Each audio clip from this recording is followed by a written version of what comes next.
Hello welcome to cube TV. నేను anchor హిమ. హైదరాబాద్ లో ఇప్పుడు నయా ట్రెండ్ నడుస్తుంది. అదే హై రైజ్ అపార్ట్మెంట్లు. ఇవి కూడా గేటెడ్ కమ్యూనిటీ సెంటర్ లాగానే ఉంటాయి. కాకపోతే ఇవి హైదరాబాద్లోని ఎత్తైన అపార్ట్మెంట్లు. ఇప్పటి వరకు దేశంలో ఎత్తైన అపార్ట్మెంట్లు అంటే మనకు ముంబైలోనే కనిపించేవి. దేశంలో ముంబై తర్వాత కేవలం హైదరాబాద్లోనే వీటిని నిర్మిస్తున్నారు. మరీ ముఖ్యంగా హైదరాబాద్ పశ్చిమ ప్రాంతంలో 50 అంతస్తులు 60 అంతస్తుల వరకు కడుతున్నారు.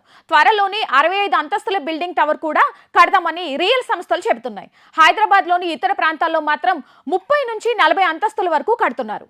ఈ హై రైజ్ అపార్ట్మెంట్లు 5 ఎకరాల నుంచి మొదలుకొని 30 ఎకరాల స్థలాల్లో కడుతున్నారు. ఈ అపార్ట్మెంట్ల కోసం కేటాయించే ఈ స్థలంలో కేవలం 30% భూముల్లోనే నిర్మాణాలు చేపడుతున్నామని, 70% భూమిని ఖాళీగానే ఉంచుతున్నట్లు వారు చెప్తున్నారు.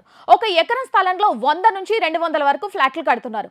ఒక్కో ఫ్లాట్ ను 3000 నుంచి 8000 చదరపు అడుగుల విస్తీర్ణంలో ఉండేలా నిర్మిస్తున్నారు.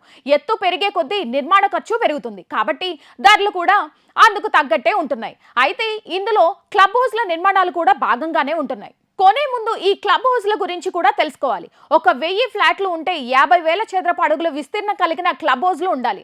ఈ అపార్ట్మెంట్లో లిఫ్ట్ సౌకర్యాల గురించి ముందే అగ్రిమెంట్లో ఉందా లేదా అనేది చూసుకోవాలి. ఎందుకంటే వీటిల్లో రద్దీ ఎక్కువగా ఉంటుంది. అందరి స్కూల్స్, ఆఫీస్ టైం ఒకేలా ఉంటుంది కాబట్టి ఉదయాన్నే లిఫ్ట్ల వద్ద పడిగాపులు కాయాల్సిన పరిస్థితి వస్తుంది.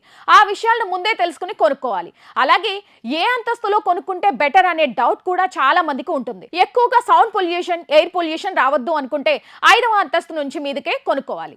పైకి వెళ్లే కొద్దీ గాలి వెలుతురు చాలా బాగా వస్తాయి. పైగా చుట్టూ కట్టే బిల్డింగ్లను కూడా 20 అంతస్తుల వరకు కడతారు కాబట్టి ఈ హై రైజ్ అపార్ట్మెంట్ లో అంతకన్నా ఎత్తులో ఉండే వారికి ఎలాంటి ఇబ్బంది ఉండదు. ఇక బాల్కనీ వ్యూ పాయింట్ కూడా పార్క్లు, చెరువుల వైపు ఉంటే బెటర్. వేరే సైడ్ బాల్కనీ పాయింట్ ఉంటే పక్కన వేరే బిల్డింగ్లు కట్టినా సరే మన బాల్కనీ వ్యూ పాయింట్ మూసుకుపోతుంది. ఇక్కడ 5 అంతస్తుల కన్నా కింద ఉంటే మాత్రం బాల్కనీ వ్యూ పాయింట్ లోపల సైడ్ ఉండేలా చూసుకోవాలి. అప్పుడు మనుషులు క్లబ్ హౌస్ల సందడి లాంటివి కనిపిస్తాయి.